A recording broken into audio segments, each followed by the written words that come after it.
Everyone, कैसे हैं आप लोग। My name is Komal Vyas Sharma and I welcome you all to Advait education. और आज हम देखेंगे important books and the authors. तो देखिए, इसके पहले भी मैंने एक लेक्चर बनाया था जिसमें हमने देखा था कि कौन कौन सी इंपॉर्टेंट किताबें हैं ऑफ द ईयर 2020 एंड 2021। तो आज भी हम कुछ प्रोमिनेंट लीडर्स की किताबें देखेंगे जो काफी इंपॉर्टेंट हो जाती है। देखिए, होता ये है कि इंपॉर्टेंट बुक्स कौन सी हैं और उनके ऑथर्स कौन है। ये क्वेश्चन बहुत ही पुराना है जो कि हर गवर्नमेंट एग्जाम में पूछा जाता है। अगर मैं बात करूं बैंकिंग की, तो बैंकिंग में आपको एकदम रिसेंटली किताबों को पूछेगा जो एकदम रिसेंट होंगे, या फिर अगर कोई प्रोमिनेंट लीडर अभी रिसेंटली में किसी की डेथ हुई होगी या कुछ यूनिक अगर उनकी लाइफ में हुआ होगा तो उससे रिलेटेड कोई बुक पूछी जाती है। लेकिन एसएससी में ऐसा नहीं है। एसएससी में आपको प्रोमिनेंट लीडर्स की पुरानी किताबें जो है वो भी पूछी जा सकती है, इसके अलावा जो अभी रिसेंटली में किताबें चल रही वो भी पूछी जा सकती है। तो ऐसे कुछ कुछ क्लासिफिकेशंस होते हैं। जब आप प्रीवियस ईयर के पेपर्स देखोगे ना तब आपको ये आइडिया मिलेगा। तो चलिए कुछ इंपॉर्टेंट लीडर्स के इंपॉर्टेंट बुक्स को देखते हैं। सबसे पहले हम स्टार्ट करेंगे गांधी जी से। देखिए, अगर मैं बात करूं तो देखिए, गांधी जी ने 3 बहुत ही इंपॉर्टेंट बुक्स लिखी। That is my experiment with truth, Hind Swaraj and की टू हेल्थ। अब इसे याद करने का तरीका क्या है।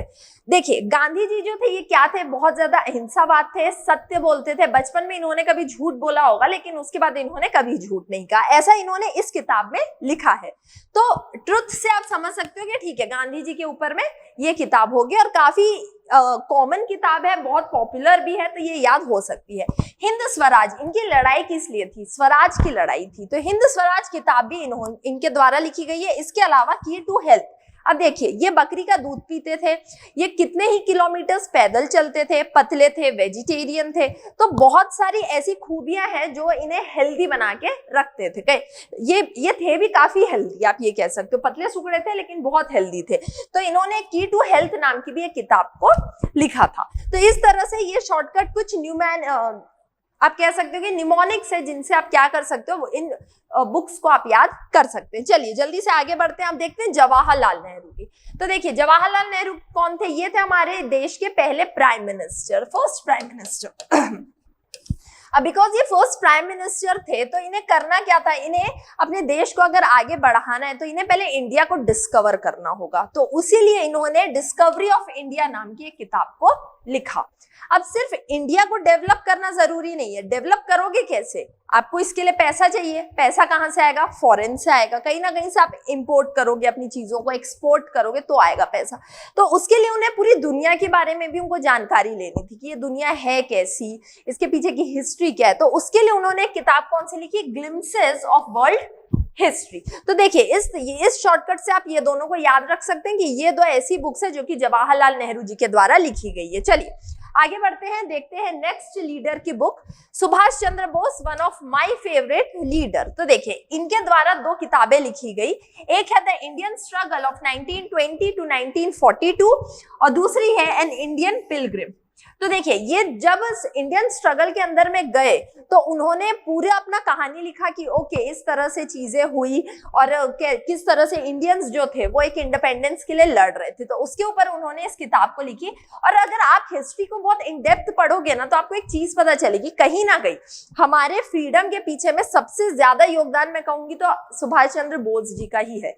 कि फाइनली जो ब्रिटिशर्स थे वो इनसे डर गए थे और वो इंडिया को छोड़कर जाने के लिए रेडी हो गए थे। इसके अलावा इन्होंने एक किताब लिखी एन इंडियन पिलग्रिम। ये कौन थे, ये देखिए, इनको देश से बहुत प्यार था तो ये ऑल ओवर इंडिया घूमते रहते थे। तो क्या करते थे, ये पिलग्रिम थे, ये हर जगह घूमते थे। क्योंकि तो इससे आप क्या याद कर सकते हो, एन इंडियन पिलग्रिम बुक भी इनके द्वारा लिखी गई है। चलिए आगे बढ़ते हैं। देखिए, यहाँ पे इनका ये फोटो है सुभाष चंद्र बोस जी की। इसके अलावा मैंने किताब की भी पिक आपको डाल दी, कवर पिक, ताकि कभी आप लोगों को खरीदना हो ये किताबें तो आप खरीद सकते। देखिए, इन किताबों को पढ़ो, ये पढ़ोगे तो आपका नॉलेज खुलेगा, तो आप आंसर्स लिख पाएंगे।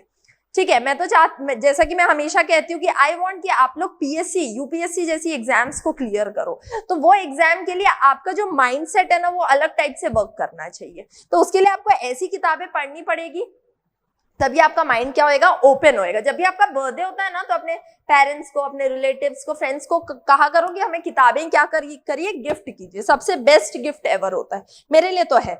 चलिए आगे बढ़ते हैं। नेक्स्ट है डॉक्टर राजेंद्र प्रसाद। ये कौन थे? He was the first president of free India, है ना, ये फर्स्ट प्रेसिडेंट थे। तो इन्होंने एक किताब लिखी, इंडिया डिवाइडेड।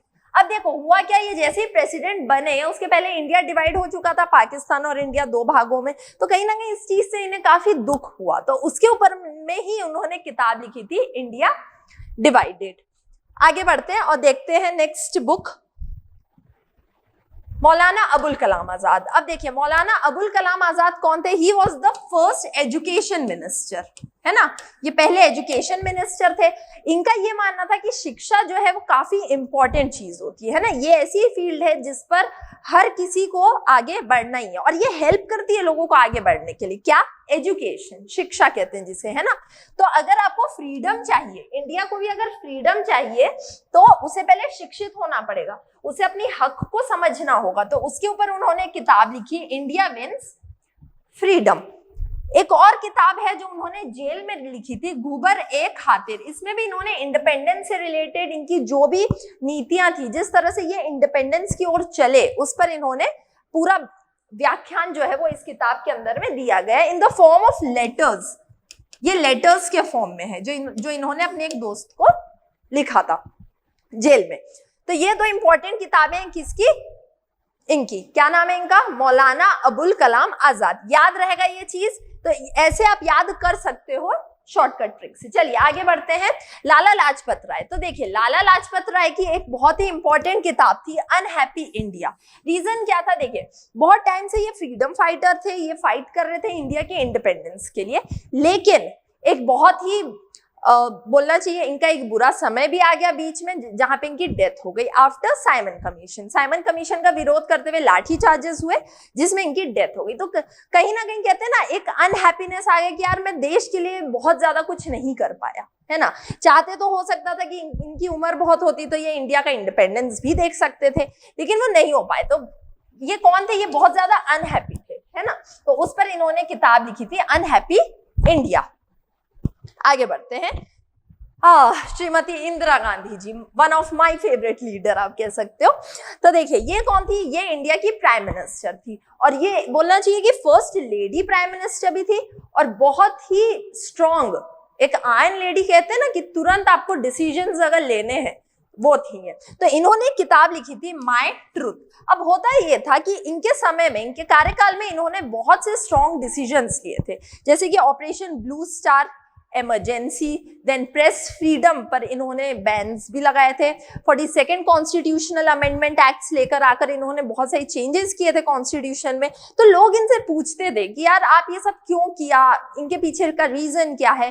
तो ये क्या करती थी? अपनी सफाई देती थी, है ना, अपने रीजंस बताती थी। तो इन्होंने कहा यार बार बार बताने से अच्छा मैं एक किताब ही लिख देती हूँ। तो इन्होंने माय ट्रूथ नाम से एक किताब लिख दी। अब आप लोग इसको पढ़ते रहो, इसमें मैंने हर चीज दे दिया। देखिए ये निमोनिक है, ठीक है, ये मैंने एक सिली सा, एक बोलना चाहिए छोटा सा उटपटांग टाइप का एक शॉर्टकट बताया कि ऐसे आप याद कर सकते हो, ठीक है। मैं ये नहीं कह रही हूँ कि यही चीजें इसमें दी हुई हैं, ये मैंने इसलिए बताया ताकि आपको ये चीज याद हो जाए। चले, आई होप आपको समझ आ गया। तो श्रीमती इंदिरा गांधी जी के द्वारा लिखी गई कौन सी किताब है? My truth. आगे बढ़ते हैं। सरोजनी नायडू। अब देखिए सरोजनी नायडू जी कौन थी? ये फर्स्ट लेडी गवर्नर थी किसी स्टेट की। किस स्टेट की थी ये? उत्तर प्रदेश की। अब देखिए नाउ इन्हें क्या कहा जाता था? अगर मैं इनकी बात करूं तो इन्हें कहा जाता था भारत की कोकिला, नाइटिंगेल ऑफ इंडिया भी कहा जाता था इंग्लिश में अगर कहा जाए तो अब नाइटिंगेल कौन है? एक बर्ड है, ठीक। अब वो बर्ड के जो फेदर्स है ना, वो गोल्डन कलर के होते हैं। तो उस पर ही इन्होंने किताब लिख दी, गोल्डन थ्रेशोल्ड। इसके अलावा जो नाइटिंगेल के जो फेदर्स हैं, है ना, तो नाइटिंगेल के सुबह सुबह जल्दी उठ जाती है, डॉन में क्या हो जाती है? वो उठ जाती है, तो अपने पंख क्या करती है? एकदम फैला के उड़ना चालू कर देती है। तो the feather of the dawn, ये वाली भी जो किताबें ये किसने लिखी है? सरोजनी नायडू ने। इसके अलावा the broken wing, songs of life, death and spring, है ना, पूरा की मतलब बिकॉज ये क्या थी? एक पोएट भी थी साथ में, है ना। ये एक आप कह सकते एक सोशल रिफॉर्मर थी, एक पॉलिटिशियन थी, लेकिन साथ में एक बहुत अच्छी पोएट भी थी, है ना। बहुत अच्छे अच्छे इन्होंने कविताएं भी लिखी है। तो इन्होंने लाइफ, डेथ, स्प्रिंग समय में नाइटिंगेल गाने गाती है बहुत अच्छे अच्छे। तो उस पर इन्होंने क्या किया, एक किताब लिख दिया, द ब्रोकन विंग। ऐसे आप क्या कर सकते हो, इनकी किताबों को याद कर सकते हो। तो golden threshold, the feather of the dawn and the broken wing, songs of life, death and spring. I hope आप लोग को ये याद हो गया होगा। ये डबल से लिखा गया है, ठीक है, तो डबल से इसको सिर्फ याद करना है, यहां जरूरत नहीं है। चलिए आगे बढ़ते हैं। बाल गंगाधर तिलक जी, अब देखिए बाल गंगाधर तिलक के द्वारा दो बहुत ही इंपॉर्टेंट किताबें लिखी गई थी। एक है गीता रहस्य। अब देखिए जब आप बाल गंगाधर तिलक की फोटो देखेंगे ना तो यू विल फाइंड कि ये टीका लगाते थे, ऐसा कुछ पैटर्न में इनका टीका रहता था, ठीक है। और सेम ये टीका अगर आप देखोगे ना तो कृष्ण भगवान भी लगाते हैं, ठीक है। हमारे यहाँ कृष्ण भगवान की पूजा होती है इसलिए हमें मालूम है। तो अब कृष्ण भगवान ने किसका प्रवचन दिया है, गीता का। तो गीता रहस्य किसके द्वारा लिखी गई है, कृष्ण भगवान के एक बहुत अच्छे भक्त के द्वारा, जो कि कौन है, बाल गंगाधर तिलक। इसके अलावा the Arctic home of Vedas. अब देखिए जो हमारे यहाँ जो आर्यंस हैं, है ना, तो ये आर्य लोग आए कहां से, तो इसके पीछे में हर हिस्टोरियन की अपनी अपनी कहानी है, हर कोई अपने अपने तरीके से ये चीज बताता है। तो सेम अगर बाल गंगाधर तिलक की बात की जाए तो इनका भी ये मानना था कि जो पोलर रीजन है, जो पोलर रीजन वाला पार्ट है ना, जो हमारे जो मेन आर्य लोग हैं वो वहां से आए हैं अकॉर्डिंग टू हिम। तो इसी पर ही इन्होंने किताब लिखी थी, the Arctic home in the Vedas. ये देखिए इसका यहाँ पे कवर पेज भी है जहां पे ना ये लिखा हुआ भी है, early Aryans lived in the polar region. यहाँ पे लिखा हुआ भी है ये लाइन, है ना। अगर आपको इंटरेस्ट है इन किताबों में तो बिल्कुल आपको ये परचेस करके पढ़नी चाहिए। अगर कोई गिफ्ट नहीं करता है तो परचेस कर लो, है ना, पर पढ़ो। चलिए आगे बढ़ते हैं और देखते हैं नेक्स्ट बुक। नेक्स्ट है सर्वपल्ली राधाकृष्णन। सर्वपल्ली राधाकृष्णन, अब ये कौन थे, ये हमारे देश के एक बहुत ही फेमस कह सकते हो, बहुत ही स्मार्ट, मतलब वर्ड्स नहीं है जिनके लिए, ऐसे एक टीचर थे, है ना, शिक्षक थे ये, टीचर, गुरु। इनका बर्थडे कब आता है, 5 सितंबर, जिस दिन हम क्या मनाते हैं, टीचर्स डे मनाते हैं, ये चीज। साथ में ये इंडिया के फर्स्ट वाइस प्रेसिडेंट भी थे। फर्स्ट क्या थे, वाइस प्रेसिडेंट। और टीचर की जहां पे भी गिनती होती है तो वहां एक तो अब्दुल कलाम जी का नाम और दूसरा एस राधाकृष्णन जी का नाम, तो ये दो नाम हमेशा आपको मिलेंगे ही, है ना। तो ये फर्स्ट क्या थे, वाइस प्रेसिडेंट थे। तो अब देखिए टीचर है तो कहीं ना कहीं एक कंसेप्ट आएगा आपका स्कूल का, है ना। टीचर्स कहाँ मिलते हैं, स्कूल में मिलते हैं। आजकल तो ऑनलाइन मिलने लग गए, लेकिन जो पुराना कंसेप्ट है वो तो स्कूल का ही है। तो इंडियन फिलॉसफी जो है ये क्या है, इसके अंदर में 6 स्कूल्स के बारे में दिया गया है। इस पर मैं एक लेक्चर बनाऊंगी क्योंकि ये काफी इंपॉर्टेंट टॉपिक हो जाता है, हमारे एग्जाम पॉइंट ऑफ व्यू से भी पूछा जाता है, ठीक है। तो ये 6 स्कूल्स के बारे में इसमें दिया गया है, किसमें, इंडियन फिलॉसफी के अंदर में। अब बिकॉज स्कूल है तो ये किसी टीचर ने लिखी होगी, तो कौन टीचर है, सर्वपल्ली राधाकृष्णन जी, इन्होंने इस किताब को लिखा। इसके अलावा हिंदू व्यू ऑफ लाइफ, कि अगर आप एक हिंदू हो, ठीक है, तो आपके व्यूज कैसे हैं लाइफ के प्रति, ये भी किसने कहा, सर्वपल्ली राधाकृष्णन जी ने। तो ये 2 इंपॉर्टेंट किताबें इनके द्वारा लिखी गई है। देखिए जो आपका एग्जाम होता है बहुत अनप्रेडिक्टेबल होता है, किसी भी तरह की बुक्स को पूछी जा सकती है, तो इसलिए 100 के ऊपर की किताबें हम देखेंगे। चलिए आगे बढ़ते हैं। बराक ओबामा, तो इन्होंने 2 बुक्स लिखी हैं, dreams from my father, the audacity of hope. तो ये 2 किताबें किसके द्वारा लिखी गई है, ओबामा, बराक ओबामा। ये कौन थे, ये फॉर्मर प्रेसिडेंट थे यूएसए के। The Indian war of independence of 1957, बहुत ही इंपॉर्टेंट किताब है जो कि वीडी सावरकर जी के द्वारा लिखी गई है, विनायक दामोदर सावरकर। तो देखिए अभी ये कौन थे, ये फ्रीडम फाइटर थे। तो इन्होंने क्या किया, जो भी लड़ाई इन्होंने देखी 1857 के आसपास की, तो उसको इन्होंने पूरी तरह से इसमें डिटेल में बता दिया। इसके अलावा द इनसाइडर करके एक बहुत ही अच्छी किताब है जो कि पीवी नरसिम्हा राव जी के द्वारा लिखी गई है। ये कौन थे, ये इंडिया के प्राइम मिनिस्टर थे 1992 के आसपास में, ये थे, ठीक है। तो अब देखिए इसको कैसे याद करोगे, नरसिंह भगवान को आप जानते होंगे, है ना, स्टोरी भी सुने होंगे। तो हिरण्यकश्यप को जब मारना था तो नरसिंह भगवान एक पिलर में छुपे हुए थे, ठीक है, और जैसे ही उसने पिलर को एक पंच मारा तो पिलर खुल गया और नरसिंह भगवान जी सामने आ गए। तो नरसिम्हा जी क्या थे, इनसाइडर, इनसाइड में थे पिलर के, और फिर वो बाहर आ गए। तो ऐसे आप इस बुक को क्या कर सकते हो, याद कर सकते हो। नेक्स्ट बुक है my country my life by LK Advani. अब देखिए लाल कृष्ण आडवाणी जी के द्वारा एक किताब लिखी गई है माय कंट्री माय लाइफ। अब इन्हें अभी तक प्राइम मिनिस्टर नहीं बनाया गया है, ठीक है, चाहते तो बना सकते थे लेकिन हो सकता है ये उतने काबिल नहीं होंगे। लेकिन इंडिया को एक ग्रोथ देना, यहाँ पे डेमोक्रेसी का फील लाना, बिकॉज जब तक बीजेपी नहीं थी, जब तक बीजेपी ही नेक्स्ट बहुत बड़ी पार्टी आई है ना, इसके पहले तो एक कांग्रेस ही थी, तो कितना भी हो यार कांग्रेस के ही प्राइम मिनिस्टर्स बनते जा रहे थे, तो डेमोक्रेसी कहाँ थी, नहीं थी। लेकिन एक बीजेपी के बर्थ में कहीं ना कहीं LK आडवाणी जी का बहुत बड़ा हाथ है, ठीक है। तो ये इस कंट्री को अपना कंट्री मानते थे। इन्होंने अपनी पूरी लाइफ सिर्फ इसी चीज में गुजार दी कि किसी तरह से या तो मुझे प्राइम मिनिस्टर बना दिया जाए या फिर कुछ अच्छा कर सकूं मैं इस देश के लिए। तो उस पर इन्होंने किताब लिखी माय कंट्री माय लाइफ। तो ऐसे आप याद कर सकते हो कि लाल कृष्ण आडवाणी जी के द्वारा कौन सी किताब लिखी गई है। आगे बढ़ते हैं, चेंजिंग इंडिया। अब देखिए डॉक्टर मनमोहन सिंह, ये कौन थे, ये भी इंडिया के प्राइम मिनिस्टर थे जो चाहते थे कि मैं प्राइम मिनिस्टर बन गया हूं तो मैं बहुत सारी चीजों को चेंज करूं इंडिया के, लेकिन कर नहीं पाए। लेकिन उस पर इन्होंने किताब लिख दी चेंजिंग इंडिया। वैसे अगर मैं बात करूं तो जब ये RBI के गवर्नर थे तब इन्होंने ऑब्वियसली बहुत सारे अच्छे काम किए। अगर आपने इनकी इस बुक को आप पढ़ेंगे ना तो आपको पता चलेगा कि actually he was a very great economist. तो ऐसे आप याद कर सकते हो कि चेंजिंग इंडिया जो बुक है किसके द्वारा लिखी गई है, डॉक्टर मनमोहन सिंह के द्वारा। Next exam warriors, Narendra Modi, बहुत ही कॉमन किताब है ना, और अभी काफी फेमस भी हुई थी, एक दो बार एग्जाम से ही पूछी गई है, तो इसको आप याद कर सकते हैं। My unforgettable memories bye Mamata Banerjee. अब देखिए ममता बनर्जी ने किताब लिखी है माय अनफॉरगेटेबल मेमोरीज।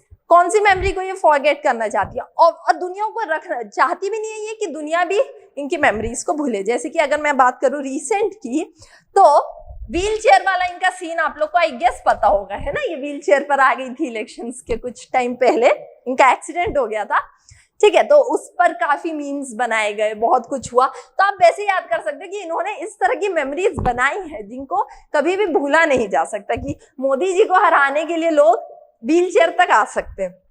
तो ऐसे आप याद कर सकते हो ममता जी के द्वारा कौन सी किताब लिखी गई है, माय अनफॉरगेटेबल मेमोरीज। आगे देखते हैं, my own Boswell by M Hidayatullah. तो M हिदायतुल्लाह जी कौन थे, he was the chief justice of India. ये चीफ जस्टिस ऑफ इंडिया थे। इन्होंने एक किताब लिखी माय ओन बॉसवेल, मेरी मर्जी।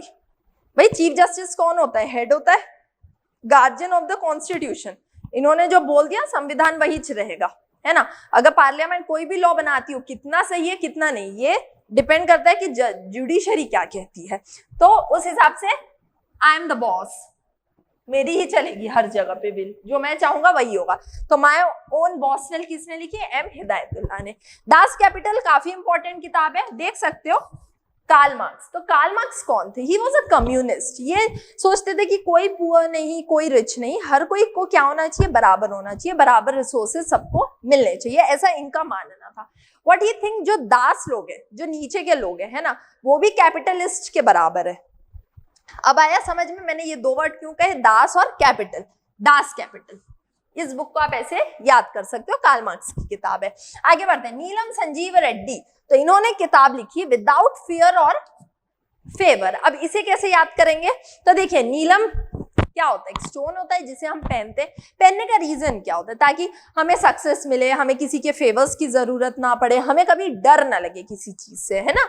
तो उसी के लिए ही आप नीलम पहनो, तो आपको ये क्या हो जाएगा ना, विदाउट फियर और फेवर क्यों आप हो जाओगे। तो ये बुक किसने लिखी है, नीलम संजीव रेड्डी ने। My presidential years, R Venkataraman. अब देखिए R वेंकट रमन भी एक बहुत ही प्रोमिनेंट प्रेसिडेंट थे हमारे इंडिया के। तो इन्होंने अपने प्रेसिडेंशियल टाइम पर इन्होंने क्या किया, कौन कौन से डिसीजंस इन्होंने दिए, वो सब इन्होंने इस किताब में लिखी है, माय प्रेसिडेंशियल ईयर्स में। काफी अच्छी किताब है, आप लोग पढ़ सकते हैं। चलिए, तो ये बहुत ही इंपॉर्टेंट बुक्स हैं जो आपको पता होनी चाहिए।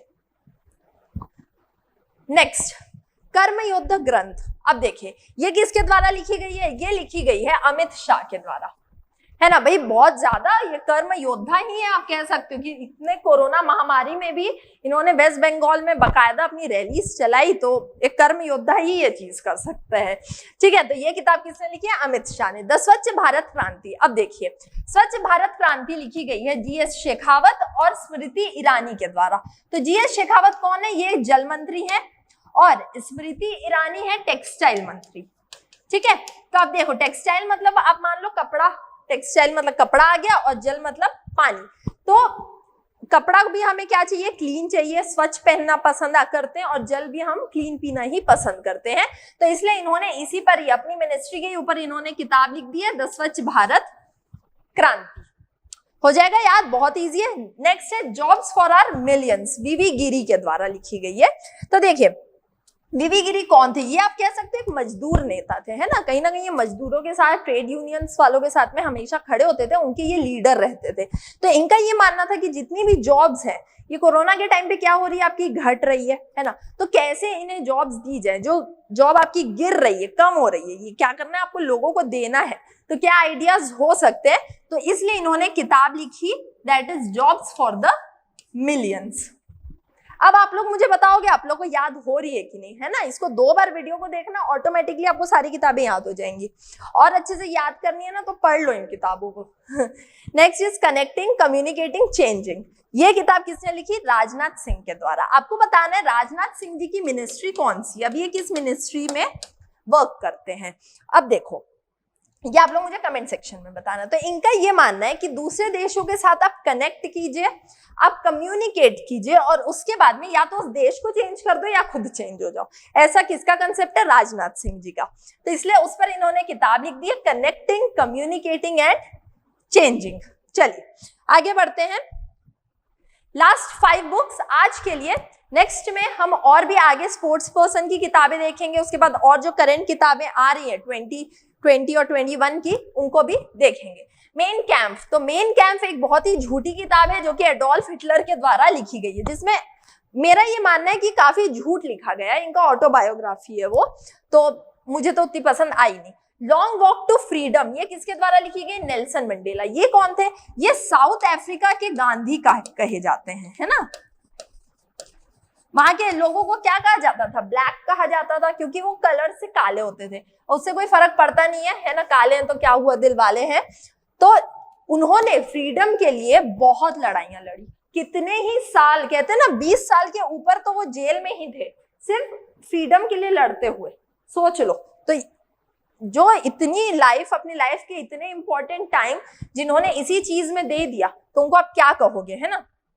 तो लॉन्ग वॉक टू फ्रीडम नाम की किताब इन्होंने लिखी, नेल्सन मंडेला ने। Hard choices, Hillary Clinton. अब देखो ये कौन है? ये एक फीमेल है, ठीक है।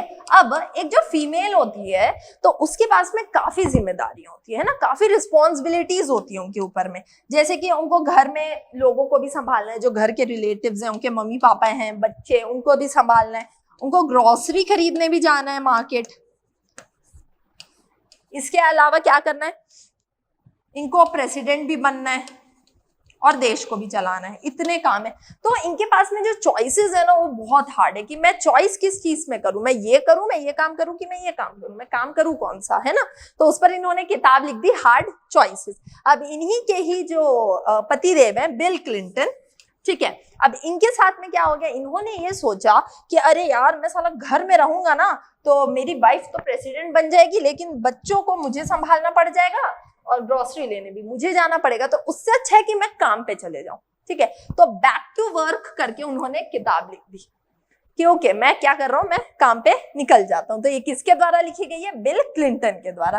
तो ऐसे आप एक निमोनिक्स की तरह, एक कहानी के रूप में आप इन्हें याद कर सकते हैं और ये आराम से आप लोग को याद हो जाएगी। आई होप आपको ये लेक्चर पसंद आया होगा। ये किताबों के आप शॉर्ट नोट्स बना लीजिए अपनी कॉपी में, ताकि आपको हर चीज अवेलेबल हो जाए। पीडीएफ मैं चाहूं तो मैं दे सकती हूँ, रीजन इसलिए है पीडीएफ नहीं देने का, बिकॉज वो रखी रह जाती है, ठीक है, उसको कोई पढ़ता नहीं है। दैट इज अ फैक्ट, कोई नहीं पढ़ता। किताब, कॉपी उठाओ, पेन उठाओ और लिखो, तभी याद हो जाएगी। चलिए, तब तक के लिए thank you very much and keep learning.